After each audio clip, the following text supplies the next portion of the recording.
नमस्कार सभी को, मैं Navneet Gautam classes of physics में आप सभी का स्वागत करता हूं। बीएससी थर्ड सेमेस्टर इलेक्ट्रोमैग्नेटिक्स आप पढ़ रहे हैं। इलेक्ट्रोमैग्नेटिक थ्योरी भी आप इस बुक को कह सकते हैं। तो इसमें मैंने आपको फर्स्ट लेक्चर जो लिया था उसमें बिल्कुल बेसिक कॉन्सेप्ट मैंने आपको कराए थे, जिनमें मैंने आपको इलेक्ट्रिक चार्ज क्या होता है यानी वैद्युत आवेश वो मैंने आपको बताया था, और साथ में इलेक्ट्रिक चार्ज डेंसिटी या सिंपली चार्ज डेंसिटी जिसे आप कह सकते हो, है ना, जिसे हिंदी में कहते हैं आवेश घनत्व, उसके बारे में मैंने आपको बताया था। और फिर उसके बाद मैंने जो चार्ज डेंसिटी है उसके टाइप्स आपको कराए थे, यानी आवेश घनत्व के प्रकार। तो मैंने आपको बताया था कि charge density is of 3 types. First is linear charge density, जिसे आप हिंदी में कहते हैं रेखीय आवेश घनत्व। दूसरा था सरफेस चार्ज डेंसिटी, जिसे आप कहते हैं पृष्ठीय आवेश घनत्व। और तीसरा था ये वॉल्यूम चार्ज डेंसिटी, जिसे आप कहते हैं आयतनीय आवेश घनत्व। क्लियर है? और उसकी सारी डेफिनेशंस वगैरह मैंने आपको बताई थी, तो आप नोट्स बनाते हुए अच्छे से चल रहे होंगे। आइए चलते हैं। आज बेसिक कॉन्सेप्ट पढ़ेंगे एक जो आप 12th में भी पढ़ के आए हैं, और वो है इलेक्ट्रोस्टैटिक फोर्स। ठीक है जी, हेडिंग डालो इलेक्ट्रोस्टैटिक। देखो, या तो इलेक्ट्रोस्टैटिक फोर्स कहते हैं, नहीं तो इलेक्ट्रिक फोर्स भी कह देते हैं। क्लियर है? तो इलेक्ट्रोस्टैटिक फोर्स भी कह सकते हैं और इलेक्ट्रिक फोर्स भी आप कह सकते हो। इलेक्ट्रोस्टैटिक यानी हिंदी में इसे कहते हैं वैद्युत बल। ठीक है जी, कौन से वाला बल है? वैद्युत बल। कोई दिक्कत तो नहीं? इलेक्ट्रोस्टैटिक या इलेक्ट्रिक फोर्स कहते हैं, वैद्युत बल कहते हैं। तो आपको पता है ना, मैंने आपको बताया था चार्ज इज ऑफ 2 टाइप्स।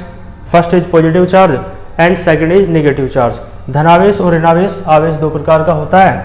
तो आपको मैंने बताया था यदि प्लस और माइनस हो या माइनस और प्लस हो तो इनके बीच कौन सा फोर्स लगता है? अट्रैक्शन फोर्स, आकर्षण बल।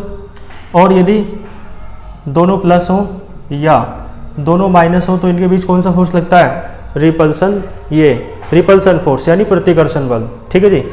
तो समान आवेशों के बीच प्रतिकर्षण बल, तो सेम चार्जेस के बीच क्या है? Repulsion force.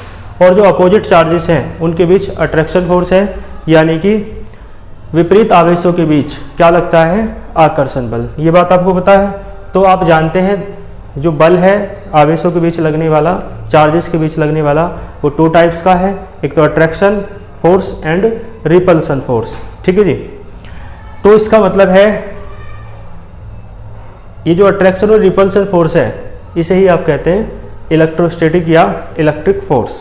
क्लियर है? तो आप इसमें बस एक बात कहेंगे कि जो फोर्स यानी आवेशों के बीच लगने वाले बल को वैद्युत बल कहते हैं। ठीक है जी। तो क्या कहेंगे? द फोर्स, है ना, विच या विच छोड़ो, द फोर्स बिटवीन, ठीक है, विच को भी छोड़ो, द फोर्स एप्लाइड, ठीक है, बिटवीन। भाई कौन सा फोर्स? जो चार्जेस के बीच लगता है, बिटवीन चार्जेस, आवेशों के बीच लगने वाला है ना। चार्जेस ना कहना चाहो तो चार्ज पार्टिकल्स कह सकते हो। ठीक है जी, चार्ज पार्टिकल्स भी तो कह सकते हो।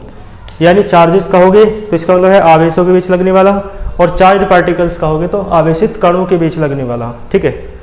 तो the force applied between charges या चार्ज पार्टिकल्स, ठीक है, लिख लोगे इसके बाद, is known as electrostatic force या इलेक्ट्रिक फोर्स। और फिर लिखना electrostatic force is of 2 types. First क्या है? फर्स्ट है ये, फर्स्ट हेडिंग है इलेक्ट्रोस्टैटिक अट्रैक्शन फोर्स। ठीक है जी, इलेक्ट्रोस्टैटिक अट्रैक्शन फोर्स। कोई दिक्कत तो नहीं?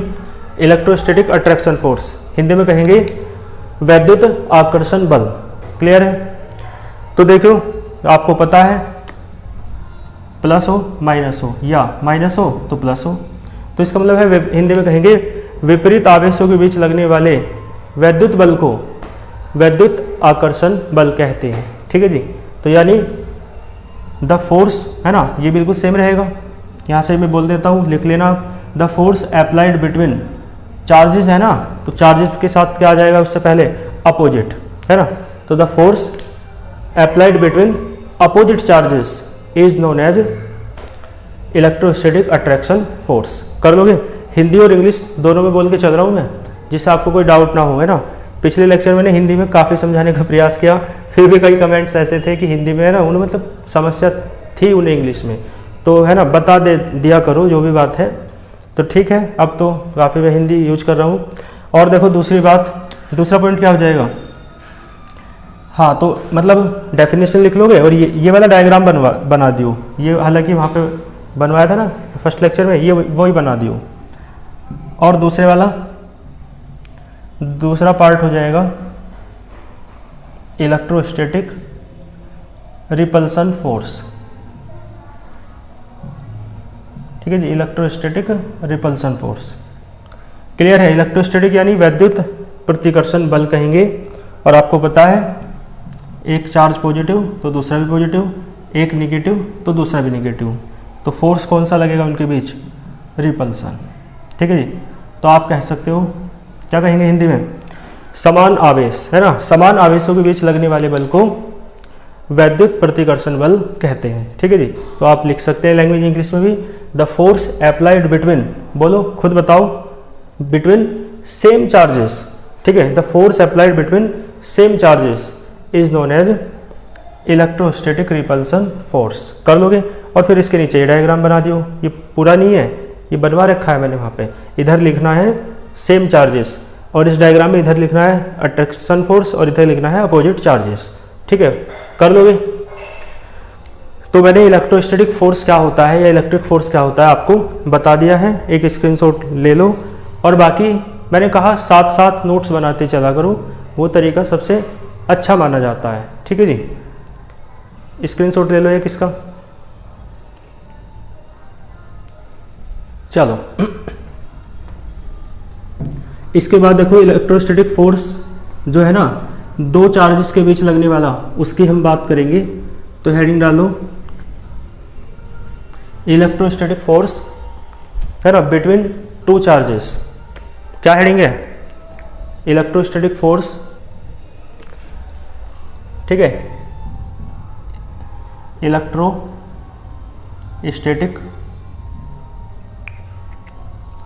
इलेक्ट्रोस्टैटिक को इलेक्ट्रिक भी कह सकते हो है ना। Electrostatic force between two charges, electrostatic force between two charges है ना। हिंदी में कहेंगे दो आवेशों के बीच लगने वाला वैद्युत बल। ठीक है जी, ये हेडिंग है। और सच दैट करके हेडिंग में लिखो कूलॉम्स लॉ। ठीक है जी, कूलाम का नियम पढ़ा है आपने। किन्हीं दो आवेशों के बीच लगने वाला जो बल है ना, वो कूलाम के नियम के द्वारा निर्धारित होता है। ठीक है जी। तो उस लॉ को कूलाम वैज्ञानिक थे, साइंटिस्ट थे, उन्हीं के नाम से जाना जाता है, कूलॉम्स लॉ या कूलाम का नियम हिंदी में कहते हैं। क्लियर है? किन्हीं दो आवेशों के बीच लगने वाला बल सच दैट कूलाम का नियम। ठीक है जी। देखो कूलॉम्स लॉ क्या है देख लेते हैं। आपको पता है हालांकि बिल्कुल बेसिक चीज़ें हैं। देखो कोई दो चार्ज है ना, ये कोई दो चार्ज हैं। मान लो पहले का चार्ज है +Q1, दूसरे का चार्ज है मान लो +Q2, और दोनों के बीच की जो डिस्टेंस है वो कितनी है? दोनों के जो बीच की डिस्टेंस है वो है स्मॉल r। क्लियर है? तो आपको एक पता है दोनों सेम चार्जेस हैं तो रिपल्सन फोर्स लगेगा। तो पहले वाले को रिपेल करेगा दूसरे वाला बाहर की तरफ, पहले वाला दूसरे वाले को रिपेल करेगा, तो फोर्स की डायरेक्शन बाहर की ओर होगी, आउटवर्ड्स है ना। अब देखो एक बात सुनो, ये जो फोर्स है ये होगा F12। F12 का मतलब है force on first body by second body. ठीक है, first charge, force on first charge by second charge. ऐसे यहाँ क्या होगा F21 force on second charge by first charge. Clear है, कर लोगे। तो जो 1 पहले आ रहा है तो उस पर लग रहा है, 2 बाद में आ रहा है तो उसके द्वारा लग रहा है, बस ये कॉन्सेप्ट है। ठीक है, अब देखो ये होता क्या है, लो इस तरीके से है। कूलाम कहते हैं कि किन्हीं दो चार्जेस के बीच लगने वाला जो इलेक्ट्रोस्टैटिक फोर्स है ना, पहले तो कूलाम कहते हैं, देखो कूलाम का लॉ ऐसा ही है जैसा न्यूटन का ग्रेविटेशनल लॉ था, है ना, जो 11th क्लास में आपने पढ़ा और फिर इसके बाद बीएससी फर्स्ट सेम में पढ़ा। तो बिल्कुल इसी के जैसा है, न्यूटन्स लॉ ऑफ ग्रेविटेशन आपने पढ़ा है। न्यूटन कहते थे कि ब्रह्मांड में किन्हीं दो कणों के बीच एक आकर्षण का बल कार्य करता है, अट्रैक्शन फोर्स वर्क करता है यूनिवर्स में किन्हीं दो बॉडीज के बीच। उस अट्रैक्शन फोर्स को आप ग्रेविटेशनल फोर्स कहते हैं, गुरुत्वाकर्षण बल कहते हैं। ठीक है जी। तो उसी तरह कूलाम ने कहा कि किन्हीं दो चार्ज पार्टिकल्स के बीच या चार्जेस के बीच, है ना, क्या लगता है, एक फोर्स लगता है। ठीक है, उस फोर्स को आप क्या कहते हैं, आपको मैंने बताया इलेक्ट्रोस्टैटिक फोर्स कहते हैं। भाई किन्हीं दो चार्जेस के या चार्ज पार्टिकल्स के बीच यानी आवेशों के या आवेशित कणों के बीच जो लगेगा बल वो क्या होगा, वैद्युत बल, इलेक्ट्रोस्टैटिक फोर्स। लेकिन साथ में जैसे न्यूटन ने बताया था कि वो जो अट्रैक्शन फोर्स है, वो जो गुरुत्वाकर्षण बल है वो कितना होगा, ये तो इसी प्रकार कूलाम ने भी बताया कि ये फोर्स होगा कितना, है ना। तो उन्होंने क्या कहा कि किन्हीं दो चार्ज पार्टिकल्स या चार्जेस के बीच लगने वाला जो फोर्स है इलेक्ट्रोस्टैटिक फोर्स, है ना। अब वो इलेक्ट्रोस्टैटिक फोर्स दो प्रकार का हो सकता है, सेम चार्जेस है तो रिपल्सन, और अपोजिट चार्जेस है तो अट्रैक्शन। तो जो इलेक्ट्रोस्टैटिक फोर्स है, कूलाम ने कहा वो दोनों चार्जेस की प्रोडक्ट के डायरेक्टली प्रोपोर्शनल होगा, यानी दोनों आवेशों के गुणनफल के अनुक्रमानुपाती होगा। ठीक है, एक बात तो कूलाम ने ये कही, और दूसरी बात क्या कही, दूसरी बात ये कही, और दोनों आवेशों के बीच की दूरी के वर्ग के व्युत्क्रमानुपाती होता है ना। कैसा होता है, इनवर्सली प्रोपोर्शनल है square of distance between both particles, दोनों पार्टिकल्स के बीच की जो डिस्टेंस है उसके स्क्वायर के कैसा है ये फोर्स, इलेक्ट्रोस्टैटिक फोर्स कैसा है ये, इनवर्सली प्रोपोर्शनल। ठीक है जी, यानी व्युत्क्रमानुपाती होता है। तो इसमें आप लिख लो, है ना, एक बार मैं बोल देता हूँ पहले हिंदी में, यही बात कहेंगे। और देखो एक बात और, शायद एक कमेंट ऐसी थी कि हम तो हिंदी मीडियम से हैं तो फिर, है ना, हम तो हिंदी में ही पढ़ते हैं अब भी। तो ये मैं आप एक वीडियो है ये मेरे ही चैनल पे आप देखना कि बीएससी हिंदी में करें या इंग्लिश में करें, है ना, मैंने उसमें पूरा एक्सप्लेन किया है। और मैं इसी बात के लिए आपको कहना चाहूँगा कि बीएससी इंग्लिश में ही करें, है ना। भाई जीवन के और क्षेत्रों में हम हिंदी से अपना प्रेम रखेंगे ना, लेकिन अपने कार्य क्षेत्र में हम पिछड़ ना जाएं अंग्रेजी भाषियों से। इस कारण से हमको अंग्रेजी में भी आगे जाना है। हिंदी पढ़ेंगे मतलब हिंदी को अपनी ताकत बनाना है, कमजोरी थोड़ी ना बनाना है ना। भाई हिंदी सीखेंगे तो हिंदी कमजोरी बन जाएगी, और हिंदी के साथ अन्य भाषाएं भी सीख लेंगे। जैसे अंग्रेजी का चलन ज़्यादा है तो अंग्रेजी भी सीख लेंगे, हिंदी के जैसे ही कर लेंगे, तो फिर इंग्लिश में तो हम परफेक्ट है ही, फिर हम हिंदी को, है ना, प्राथमिकता देंगे। देखो एक व्यक्ति है जो हिंदी को प्राथमिकता देता है ना, और उसे इंग्लिश नहीं आती है, सुनना मेरी बात को ध्यान से। और एक व्यक्ति ऐसा है जो इंग्लिश जानता है फिर भी हिंदी को प्राथमिकता देता है। तो बताओ कौन अच्छा है, कौन महान है? ये वाला है ना, क्योंकि वो अंग्रेजी जानता है, वो सब काम अंग्रेजी में कर सकता है, लेकिन फिर भी हिंदी में करे यदि, तो उसे अपनी मातृभाषा से और अपने देश की भाषा कहना चाहिए। मातृभाषा भी हो सकती है किसी की, सबकी तो मातृभाषा नहीं होती है ना। जो तमिल के लोग हैं, जो तेलुगु के, है ना, मराठी के हैं, पंजाबी के हैं, वो उनकी मातृभाषा भले ही ना हो लेकिन राष्ट्रभाषा तो है ही। तो मैं कह रहा हूँ जिस पे इंग्लिश आती है फिर भी वो हिंदी का यदि प्रयोग करे तो अच्छी बात है। लेकिन कोई कह रहा है कि मैं हिंदी को सम्मान देता हूँ, तो भैया उस पर आती ही नहीं है, तो उसकी मजबूरी है ना, इसी कारण वो कर रहा है। तो उसकी महानता नहीं है, उसकी मजबूरी है। तो आपको महानता बनानी है ना, तो आपको इंग्लिश सीखनी चाहिए। और कोई आपको अपमानित करे, क्योंकि हिंदी भाषियों को तो अपमानित किया जाता है ना, ऐसी एक साइंस चल रही है आज की डेट में। तो कोई अपमानित करे तो आप उसे उसका जबान भी तो बंद कर सकते हैं कि भाई हम अंग्रेजी भी बहुत अच्छी जानते हैं, है ना। हिंदी तो हम अपने प्रेम के कारण जानते हैं। जैसे हमारे जितने सभी महापुरुष, गांधी जी इतनी अच्छी अंग्रेजी जानते थे, लेकिन फिर भी हमेशा हिंदी को ही प्राथमिकता देते थे, है ना। वो बनारस हिंदू विश्वविद्यालय में गए तो उन्होंने कहा कि ये जो द्वार पर नाम लिखा है ना विश्वविद्यालय का, ये अंग्रेजी में ऊपर लिखा है, हिंदी में नीचे लिखा है। तो ये मुझे सही नहीं लगा, हिंदी में ऊपर लिखवाओ और अंग्रेजी में नीचे लिखवाओ। तो ये बड़े गौरव की बात, जबकि वो अंग्रेजी ऐसी जानते थे कि क्या अंग्रेज भी ऐसी अंग्रेजी जानते होंगे ना।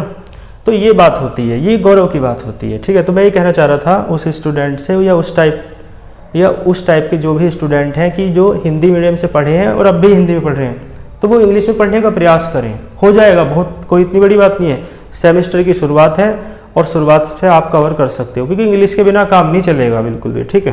ध्यान दो, कॉम्पिटिटिव लेवल में भी आपको काम आएगी अंग्रेजी, और है ना MSc वगैरह करोगे तो भी, है ना, इससे बचा नहीं जा सकता। और जीवन के हर क्षेत्र में इससे आप बच नहीं सकते, है ना। तो इसलिए BSc इंग्लिश में ही करें। देखो F डायरेक्टली प्रोपोर्शनल है Q1 Q2 के, बातें बहुत है बताने को, लेकिन लेक्चर के बीच में नहीं बता सकते, तो किसी दिन अलग विषय रखेंगे, लाइव क्लास ले लेंगे, तब आपके क्वेश्चंस का आंसर देंगे, ठीक है। बहुत सारे क्वेश्चंस रहते हैं ना आपके कमेंट बॉक्स में। देखो F समानुपाती है Q1 Q2 के, तो इसे क्या कहेंगे, एक बार हिंदी में सुन लो। देखो कूलाम ने क्या कहा, कूलाम के अनुसार किन्हीं दो आवेशों के बीच, है ना, एक विद्युत बल कार्य करता है।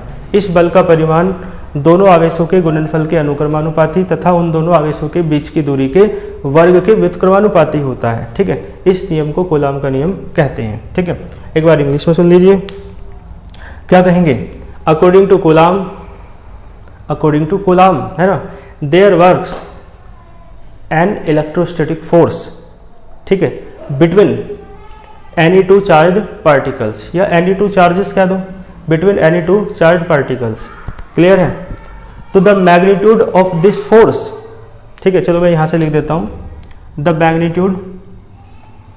मैग्नीट्यूड समझते हो आप, मैग्नीट्यूड यानी परिमाण, है ना। The magnitude of this force कैसा है, इज डायरेक्टली प्रोपोर्शनल, ठीक है जी, डायरेक्टली प्रोपोर्शनल है, समानुपाती अनुक्रमानुपाती है, किसके, is directly proportional to the, किसके, प्रोडक्ट के, प्रोडक्ट यानी गुणनफल, ठीक है। कन्वर्ट करना भी सीख लो यहाँ से, हिंदी से इंग्लिश में कैसे कन्वर्ट कर रहे हैं। तो इज डायरेक्टली, ये दोनों चीज़ें याद रखनी है बस, यहाँ से लैंग्वेज बना देनी है, लैंग्वेज याद थोड़ी ना करनी है भाई, ये याद रखनी है, दोनों इक्वेशन यहाँ से लिख रहे हैं बस। तो जो मैग्नीट्यूड है फोर्स का, इस फोर्स का, वो डायरेक्टली प्रोपोर्शनल है किसके, प्रोडक्ट के। तो टू दैट प्रोडक्ट, और प्रोडक्ट किसकी है, ऑफ बोथ चार्जेस, दोनों चार्जेस की है प्रोडक्ट, है ना। दोनों चार्जेस का मतलब दोनों चार्जेस कह दो या दोनों चार्ज पार्टिकल्स कह दो, ठीक है जी।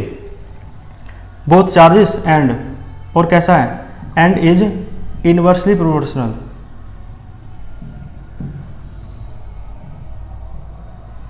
एंड इज इनवर्सली प्रोपोर्शनल, ठीक है, टू द, किसके इनवर्सली प्रोपोर्शनल है, डिस्टेंस के स्क्वायर के, है ना। तो to the square of distance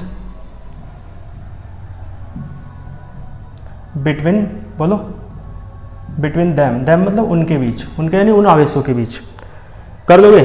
तो मैग्नीट्यूड जो है इस फोर्स का, directly proportional to the product of both charges and is inversely proportional to the square of distance between them कह दो या बिटवीन बोथ चार्जेस कह दो, ठीक है जी।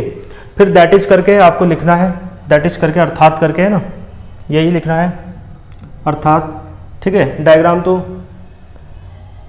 है ना बना लेना, शुरुआत में बना लेना, चाहे इस लैंग्वेज के बाद बना लेना, या एक काम करना, पहले जो मैंने लैंग्वेज बोली ना, कुछ बोली थी और कुछ लिख दी, ये लिखना सारी, फिर डायग्राम बनाना, फिर ये लिखना। तो क्या है, ऐसा है या नहीं, और F ये है ना, ये समीकरण 1, इक्वेशन फर्स्ट और सेकंड, कोई दिक्कत तो नहीं। अब देखो इन इक्वेशंस को मिला दो, है ना, कंबाइन कर दे इन्हें, तो इसके नीचे लिख दो, on combining the equation first and second, यहाँ पे लिख लोगे ना, on combining the equation first and second, समीकरण 1 में 2 को मिलाने पर। तो मिलाओ, तो देखो जो ऊपर है वो ऊपर रहेगा, और जो अपोन में है वो अपोन में रहेगा, यानी जो अंश में है वो अंश में, जो हर में है वो हर में। देखो ये प्रोपोर्शनलिटी साइन है, समानुपातिक नियतांक, इसे हटाते हैं तो एक कांस्टेंट समानुपाती का निशान है ये, तो इसे हटाते हैं तो एक कांस्टेंट आ जाता है, प्रोपोर्शनलिटी साइन को जब हटाते हैं। कांस्टेंट के है ना आ गया, और एक्सपेरिमेंटली है ना, ये बाई एक्सपेरिमेंट कह दो। क्या बताया कूलाम ने इसकी वैल्यू? कूलाम ने इसकी वैल्यू बताई 1/4 पाई एप्सिलॉन। ठीक है, आपको पता होगा ये एप्सिलॉन होता है। ठीक है जी, अब तो पढ़ा होगा 12th में, तो बताने की आवश्यकता नहीं है, एप्सिलॉन है ये। तो 1/4 पाई एप्सिलॉन, तो F बराबर क्या बन जाएगा 1/4 पाई एप्सिलॉन और Q1 Q2 अपॉन R²।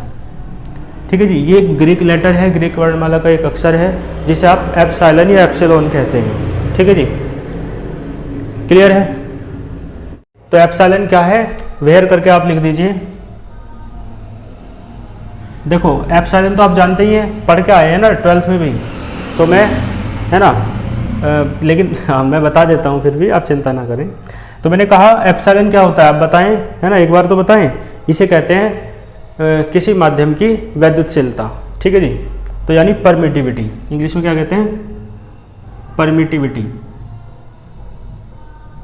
ठीक है जी, परमिटिविटी ऑफ, बोलो, फ्री स्पेस, वो फ्री स्पेस नहीं, पहले मीडियम कीजिए, तो परमिटिविटी ऑफ एनी मीडियम। ठीक है, हिंदी में कहेंगे किसी माध्यम की वैद्युतशीलता। ठीक है जी, तो ये क्या है बेसिकली, थोड़ा सा मैं बता दूं आपको, ये है परमिटिविटी। देखो परमिटिविटी जो वर्ड बना है वो परमिट से बना है, परमिट यानी अलाउ करना, अनुमति देना। तो ये एक ऐसा फैक्टर है, एक ऐसा कारक है जो फोर्स को अलाउ करता है, यानी किस मीडियम में, किस माध्यम में कितना फोर्स लगेगा, कितना बल लगेगा चार्जेस के बीच, आवेशों के बीच, इस बात को अलाउ करने वाला जो फैक्टर है, इस बात को निर्धारित करने वाला जो कारक है, वो क्या कहलाता है, वो कहलाता है परमिटिविटी या वैद्युतशीलता। ठीक है जी, आप खुद देखें, बल का मान कम होगा यदि इसका मान ज़्यादा होगा, यदि इसका मान ज़्यादा होगा तो इसका मान कम होगा फोर्स का। क्लियर है ना, मान यानी वैल्यू। ठीक है जी, तो इसका मतलब है, देखो जब फोर्स ज़्यादा लगेगा तो वहाँ इसकी वैल्यू कम होगी, जहाँ फोर्स कम लगेगा वहाँ इसकी वैल्यू ज़्यादा होगी, या जहाँ इसकी वैल्यू ज़्यादा है वहाँ फोर्स की वैल्यू कम है, जहाँ इसकी वैल्यू कम है वहाँ फोर्स की वैल्यू ज़्यादा है। ऐसी बात है या नहीं? तो इसका मतलब है एक ऐसा फैक्टर है जो फोर्स को डिटरमाइन, मतलब निर्धारित करता है ना, कि कितना, किस मीडियम में चार्जेस के बीच कितना फोर्स लगेगा। तो इस फैक्टर को आप कहते हैं परमिटिविटी या वैद्युतशीलता, है ना, किसी माध्यम की वैद्युतशीलता या permittivity of any medium. Clear है? और एक बात और सुनो, देखो एक फॉर्मूला आप जानते हैं, वो फॉर्मूला आपने 12th में ही पढ़ा है, मैं यहाँ पे उसका जिक्र कर देता हूँ। वो होता था K बराबर, डाई इलेक्ट्रिक कांस्टेंट कहते हैं इसे, परावैद्युत स्थिरांक कह दो या परावैद्युतांक कह दो। क्या होता है, K बराबर है एप्सिलॉन अपॉन एप्सिलॉन नॉट। ठीक है जी, K बराबर क्या है, एप्सिलॉन अपॉन एप्सिलॉन नॉट।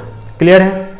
तो यहाँ पे एप्सिलॉन की वैल्यू रख दो, क्या आ जाएगा, एप्सिलॉन बराबर आएगा K इंटू एप्सिलॉन नॉट। इसकी वैल्यू रख दो, क्या आएगा, F बराबर 1/4 pi epsilon not into K। Clear है? एप्सिलॉन की जगह रख दिया।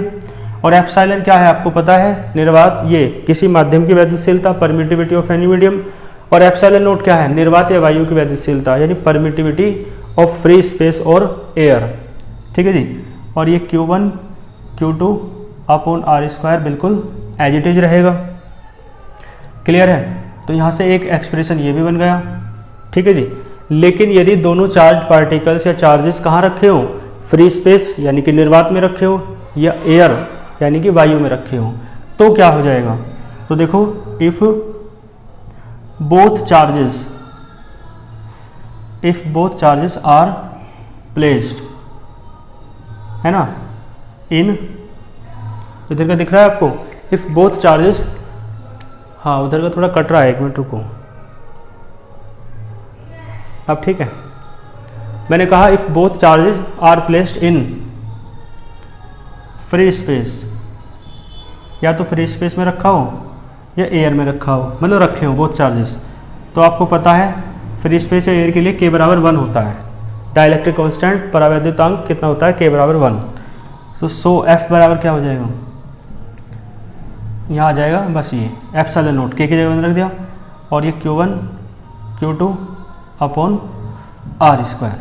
ठीक है जी, तो कोई दिक्कत तो नहीं है। ये कूलाम के नियम का क्या है, एक्सप्रेशन है तीसरा, है ना। तो इसका एक स्क्रीनशॉट ले लो, इधर का मैं रफ करके आगे चलता हूँ। ठीक है जी, देखो ध्यान दो,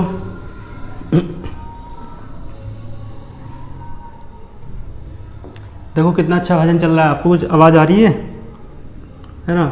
साध्वी पूर्णिमा दीदी एक भजन गायकी का बड़ा नाम है ना, तो आवाज़ ही एक तरीके से रूहानी है बिल्कुल, है ना। मैं बहुत पसंद करता हूँ पूनम दीदी की आवाज़ को, है ना। आप भी सुनना कभी।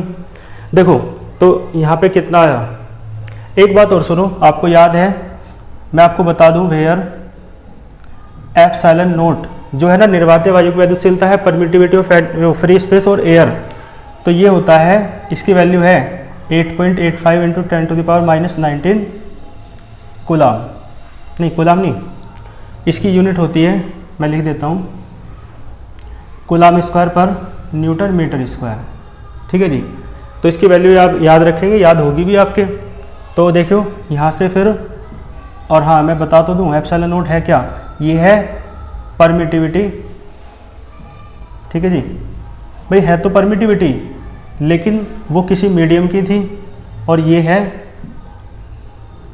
फ्री स्पेस की, फ्री स्पेस यानी निर्वात, इसे आप वैक्यूम भी कह सकते हो, या फिर एयर की भी हो सकती है। यानी ये वैल्यू जो है ना, एयर के लिए और फ्री स्पेस या वैक्यूम के लिए कैसी होती है, सेम होती है ना। तो यदि यहाँ से आप वैल्यू निकालोगे 1/4 एप्सिलॉन नॉट की, तो इसकी वैल्यू आती है 9 इंटू 10⁻⁹। ठीक है जी, न्यूटन मीटर स्क्वायर पर कूलाम स्क्वायर, इसका मात्रक ये होता है। ठीक है जी, यूनिट। सो क्या आएगा, वहीं रख दो, F बराबर क्या जाएगा, 9 into 10⁹ Q1 Q2 upon r square. ठीक है जी, तो एक एक्सप्रेशन यहाँ से ये मिल गया है, कोई दिक्कत तो नहीं है, कर लोगे, स्क्रीनशॉट ले लो इसका भी कर लोगे, तो है ना, ये भी हुआ। और हाँ, इसकी वेक्टर फॉर्म और देख लो इसके बाद, है ना। तो वेक्टर फॉर्म यानी कि सदिश रूप,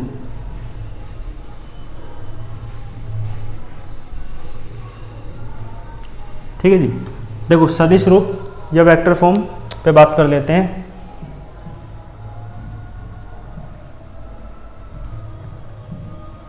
देखो F बराबर क्या होता है, 1/4 epsilon naught Q1 Q2 upon r square. देखो यूनिट वेक्टर से मल्टीप्लाई कर देते हैं जब डायरेक्शन बतानी होती है, तो यूनिट वेक्टर यानी एकांक सदिश, मैंने आप मतलब ये 11वीं क्लास में आपने पढ़ा होगा। यूनिट वेक्टर एकांक सदिश एक ऐसा सदिश है, एक ऐसा वेक्टर है जो जिसका मैग्नीट्यूड परिमाण तो एक होता है, लेकिन वो केवल डायरेक्शन दिशा बताने के लिए काम आता है। तो जब भी आपको डायरेक्शन बतानी हो तो आप यूनिट वेक्टर से मल्टीप्लाई कर देते हैं। डिस्टेंस का यूनिट वेक्टर, दूरी का एकांक सदिश हो जाएगा आर कैप, कैप लगाकर डिनोट किया जाता है इसे। ठीक है जी, और आप जानते हैं इसका फॉर्मूला आर कैप हो जाएगा वेक्टर आर अपॉन आर। 11वीं में था ये फॉर्मूला, ना पता हो तो बाइंडर में देख लेना, 11वीं की बुक में देख लेना, है ना। कोई एक वेक्टर आर है, उसका यूनिट वेक्टर आर कैप है और उसका मैग्नीट्यूड यानी परिमाण आर है। ठीक है जी, तो देखो क्या आएगा, वेक्टर एफ बराबर है 1/4 epsilon naught Q1 Q2 upon r square, और ये वेक्टर आर अपॉन आर। ठीक है जी, वेक्टर आर अपॉन आर, तो क्या, ठीक है जी। देखो इसके बाद 1/4 एप्सिलॉन नॉट, ये हो जाएगा Q1 Q2 upon are cube, है ना, और यहाँ हो जाएगा वेक्टर आर। तो आप देखो इधर भी वेक्टर, इधर भी वेक्टर, तो यानी ये वेक्टर फॉर्म है किसकी, कूलाम्स लॉ की, है ना। तो इसके नीचे लिख देना, it is the vector form of coulombs law, यह है कूलाम के नियम का सदिश रूप है। कर लोगे, तो मैंने आपको कूलाम्स लॉ करा दिया है, ठीक है, कंप्लीट, इसमें आपको कोई डाउट कोई दिक्कत नहीं होगी। ठीक है जी, कर लोगे, तो कूलाम्स लॉ आपका कंप्लीट हुआ, है ना। और बाकी तो है ना, कोई खास इसमें कुछ करना ही, तो कूलाम्स लॉ कंप्लीट हुआ। ठीक है जी, तो नोट्स अच्छे से बनाते चलो, और कोई डाउट है कोई प्रॉब्लम है तो आप कमेंट बॉक्स में बताइए। ठीक है, कर लेंगे ना आप अच्छे से। चलो फिर मिलते हैं नेक्स्ट लेक्चर में, अच्छे से पढ़ते रहिए, है ना, पूरी एनर्जी के साथ। All the very best.